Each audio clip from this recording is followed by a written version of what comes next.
Katika video ya leo nitaenda kukutajia miongoni mwa sheria ambazo ameziweka YouTube hautakiwi kuzifanya kabisa, na ukizifanya katika hiyo chaneli yako ya YouTube utasababisha chaneli yako kufungiwa, na utasababisha ukiposti video hazipati views, na chengine kabisa ukiposti video unakuta zinapata copyright, sometime ukiposti video zinapata community guidance line, au sometime ukiposti video zinakataa, zinaandika tools-man mistake, au sometimes zinakuletea reused content. Basi naomba unisikilize hapo kwa makini kabisa, tega masikio yako niende kukuelekeza miongoni mwa sheria ambazo ukizifanya unaua chaneli yako ya YouTube, na hizi unatakiwa uepukane nazo. Kwaona kwamba unisikilize hapo nikuelekeze jinsi zinavyokuwa. Sasa hapo moja kwa moja nitaenda kukutajia sheria moja baada ya nyingine. Hapo wanasema kwamba YouTube Community Guidance Line. Kwa Kiswahili wanasema kwamba YouTube Community Guidance Line maana yake ni sheria za YouTube, ambazo hizo sheria za YouTube ni hizi hapa. Kuna sheria ya kwanza hapo tutaenda kuichambua na tutaenda kuisoma hapo. Wanasema usiposti maudhui yanayohusiana na vurugu au machukizo. Sasa nakuomba unisikilize kwa makini kabisa hapo, nitaenda kukuchambulia maudhui gani utakiwi kuposti ukiwa na YouTube, na ukiposti basi utasababisha chaneli yako kufutwa au video zako kufungiwa. Sasa hapo nitaenda kukuelekeza video za vurugu zinakuaje. Video za vurugu zinakuwa hivi. Kwa mfano, umetengeneza video ambayo watu wanagombana kiukweli kabisa, yani unawarekodi watu wanagombana kiukweli kabisa, wameshika visu na mapanga wanakatana kweli, damu zinatoka, damu zinaonekana, utumbo unatoka, vile vitendo vyote wanavyovifanya pale vya kupigana mapanga. Alafu wewe ukachukua ile video ukaenda ukaiedit, alafu ukaenda kuiposti katika mtandao wa YouTube. Pindi tu utakapomaliza kuposti ile video, basi video yako moja kwa moja YouTube wataifungia. Na kitu chengine wanasema kwamba usiposti video za machukizo. Video za machukizo zinakuwaje? Kwa mfano, umeposti video ambazo hazijafanyiwa editing. Kwa mfano, umeenda kushuti video au kurekodi video, yani alafu ile video ukaiposti kama ilivyo, hujaikata, yani umeiposti tu moja kwa moja. Hizo ni video ambazo zinazochukiza. Kwa mfano, umeposti video ina makiza, sauti inatoka inakwaruza, alafu yani haieleweki yani. Kiufupi hizo ndo video zenye kuchukiza, yani ambazo hazijafanyiwa editing, alafu ukaziposti katika mtandao wa YouTube. Video kama hizo YouTube wakiziona umeziposti, basi moja kwa moja watazifungia.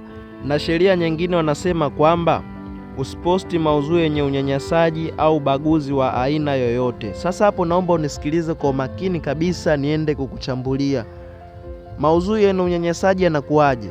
Maudhui kama haya, kwa mfano, umetengeneza mchezo au umetengeneza video, labda unampiga mtoto fimbo. Sasa unatakiwa umpige fimbo ambayo inaendana na saizi yake. Unaenda kumchukulia bonge la lungu unampiga nalo. Katika hiyo video umeonyesha kwamba unampiga mtoto na malungu, yani unampiga na mifimbo mikubwa malungu, unamtesa, haumpi chakula.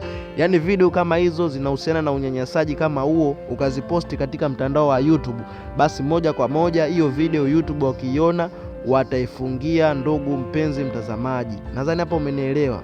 Na sheria nyingine wanasema kwamba usiposti video zenye ubaguzi wa aina yoyote. Kwa mfano, unataka kuleta ubaguzi wa rangi katika hiyo video yako, unasema kwamba katika nchi yetu ya Marekani hatuhitaji watu weusi. Mpaka hapo tayari katika hiyo video yako ushatengeneza ubaguzi. Huo ndo ubaguzi ambao unaosemekana na YouTube. Na kitu chengine unasema kwamba, unasema hivi katika hiyo video yako, naongea katika nyumba zetu, hizi nyumba za gorofa za juu watalala wazungu, na katika hizi nyumba za udongo watalala watu weusi. Hiyo ndo ubaguzi wenyewe ambao YouTube wanasemea. Nadhani hapo nimekuchambulia na ushanielewa.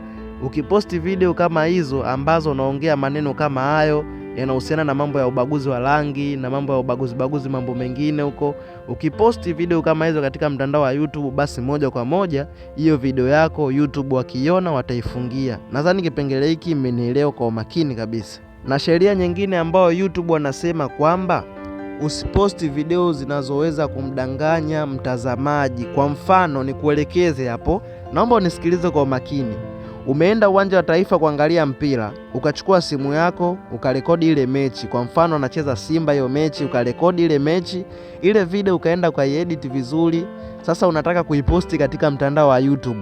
umeiposti ukafikia hatua kwenda kuweka cover. Sasa badala ya kuweka cover la ambalo linahusiana na mambo ya mpira, unaenda kuweka cover la movie katika hiyo video yako, na kati video yako inahusiana na mpira. Kwa mfano umeweka cover la movie ya video ya Avenger, na kati video inahusiana na mambo ya mpira. Ukaiposti ile video yako fresh, mtu akaingia katika channel yako ya YouTube akaona hii movie niko naitafuta, hii si movie ya Avenger. Akiplay anaona video inahusiana na mambo ya mpira. Kwa hiyo mpaka hapo utakuwa tayari umefanya udanganyifu katika mtandao wa YouTube, na hapo YouTube watachukulia kwamba umetumia uongo ili kupata watazamaji katika hiyo video yako. Sasa moja kwa moja YouTube wakiona iko kitendo wataifungia hiyo video yako.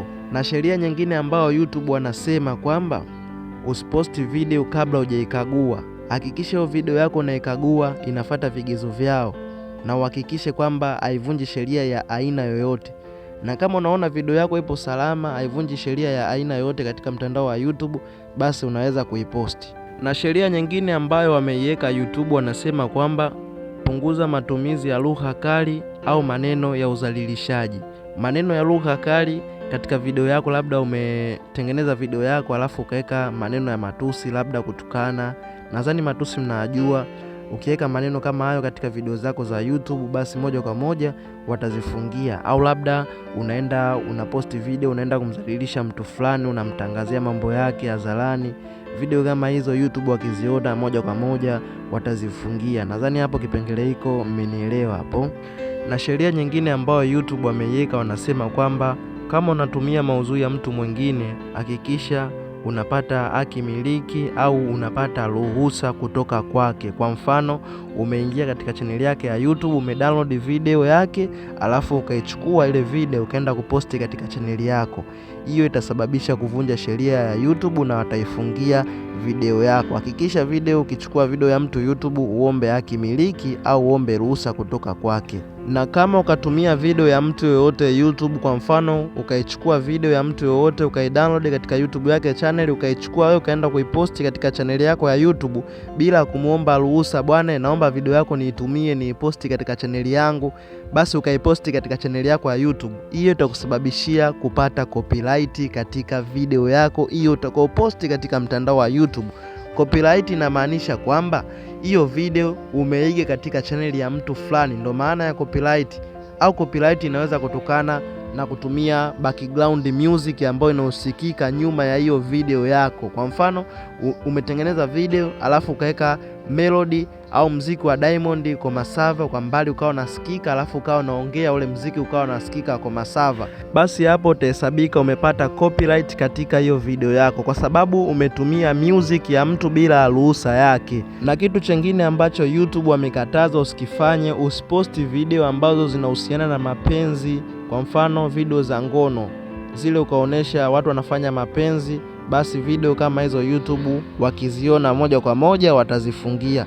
Na video nyingine ambazo YouTube wamekataza nilikuelekeza hapo mwanzo, usiposti video za vurugu.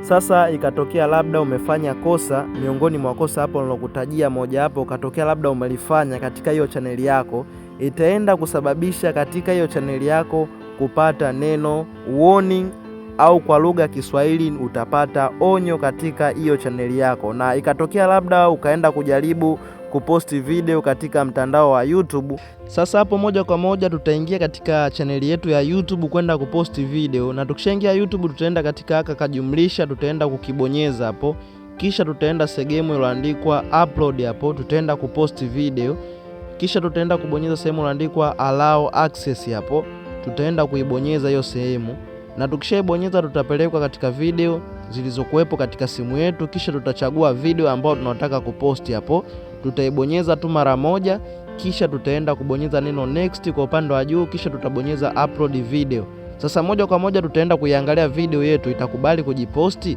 Sasa moja kwa moja video imekataa kujiposti, imetuletea neno ili hapo choose money strike duties to community guardians line cannot upload video this is time.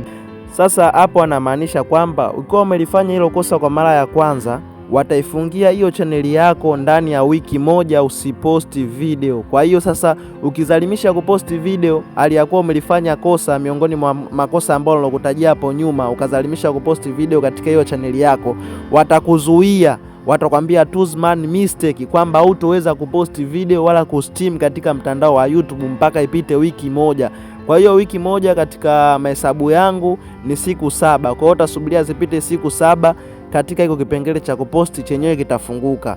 Zikishapita siku 7 hapo kiposti tena video, basi kipengele hiko watakifungua na video zitaweza kujiposti katika mtandao wa YouTube. Na ikatokea labda umefanya kosa kwa mara ya pili kabla ya zile siku 7 hazijaisha, ukafanya kosa labda kwa mfano umefanya kosa katika siku ya 5 katika zile siku 7 kabla hazijaisha ambazo siku za onyo, ukafanya kosa kwa mara ya pili, itasababisha chaneli yako kufungiwa ndani ya siku 14, ambazo hizo siku 14 nikipiga mahesabu ni wiki 2, na hata pia itasababisha chaneli yako kuwa na onyo ndani ya siku 90. Kwa hiyo sasa zikishapita hizo siku 14 ambazo za adhabu, automatic YouTube chaneli yako wataifungulia na utaweza kuposti video katika mtandao wa YouTube. Na ikatokea labda umefanya kosa kwa mara ya 3 katika mtandao wa YouTube, basi moja kwa moja YouTube chaneli yako wataifuta, na mtu yoyote akiingia katika mtandao wa YouTube, akiingia kwenda kusearch chaneli yako ya YouTube, basi moja kwa moja hataweza kuiona kwa sababu umevunja sheria za YouTube mara 3. Kwa hiyo ukivunja sheria za YouTube mara 3 itasababisha chaneli yako ya YouTube kufutwa moja kwa moja katika mfumo wa YouTube.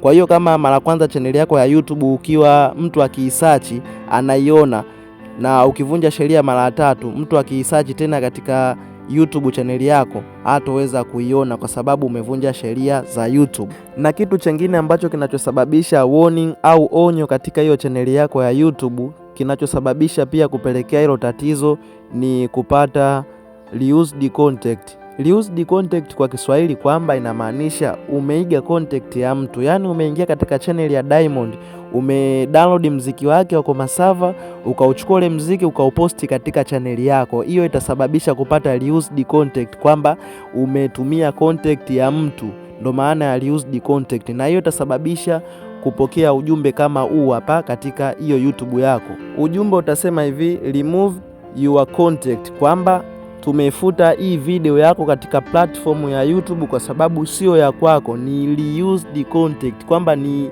content ambayo imetumika na mtu mwingine ambaye ni Diamond. Wewe umechukua katika video yake umeiposti katika akaunti yako, kwa hiyo itasababisha kupata reused content. Kwa hiyo naamini umejifunza sheria za YouTube, naamini umenielewa, na kukumbusha usisahau kusubscribe katika channel yetu ya Mr Tech. Utakaposubscribe utakuwa mtu wa kwanza kupata video zangu. Basi mimi niseme chao, tutakutana tena katika video inayofuata.